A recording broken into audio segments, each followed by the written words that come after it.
Just returning to a subject we talked about a couple of weeks ago, I see that more than 2/3 of Americans want to uphold Roe versus Wade, and most favour women having access to legal abortion for any reason, according to a Wall Street Journal poll. Does that take the heat out of the debate?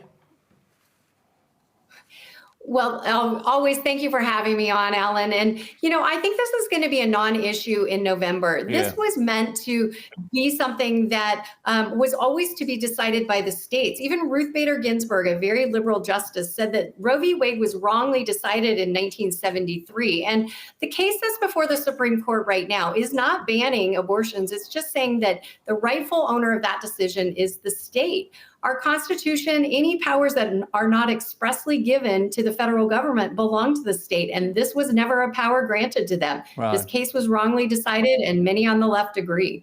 Just for our viewers, the 1973 decision by the Supreme Court established the constitutional right to an abortion.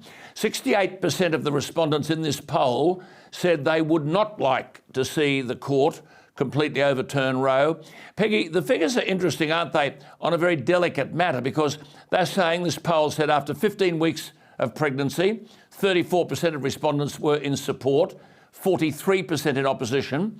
After 6 weeks of pregnancy, 30% were in favour, 49% opposed. But 57% of respondents said a woman should be able to obtain a legal abortion if she wanted it for any reason, which is the highest share since the University of Chicago poll began asking the question every few years ago, way back to 1977. So I think the point to sum this up is you're saying this won't be an issue as you see it in the November midterm election.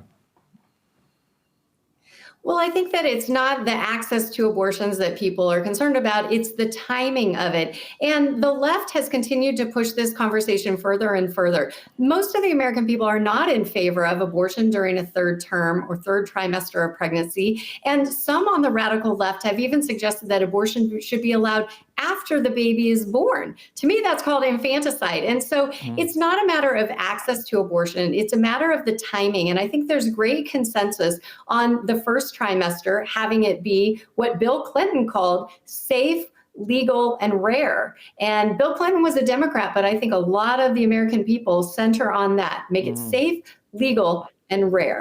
In that poll, they were asked who should be responsible for abortion law. 44% said the Supreme Court, 20% said state legislatures and governors, 17% said the US Congress, and 15% said states' courts. To complete the picture, Peggy, in that poll, 86% of respondents supported abortion access if the mother's health was at serious risk, 84% if the pregnancy was the result of rape or incest, and 76% if there was a strong chance of a serious birth defect. I noted, though, it's strange, don't you think, that 59% said abortion should be possible if the family had a low income and couldn't afford more children.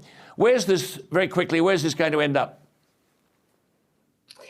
Well, it's going to wind up, I think, rightly decided by the court. I do think Roe v. Wade will be overturned. I think that decision will go back to the state, and that's the rightful place, because if people don't like the decision their state is making, they have the right to elect or unelect the people of their choosing who will represent what they feel is important. This does not belong at the federal level. It belongs at the state level, and I think that's where it's going to wind up.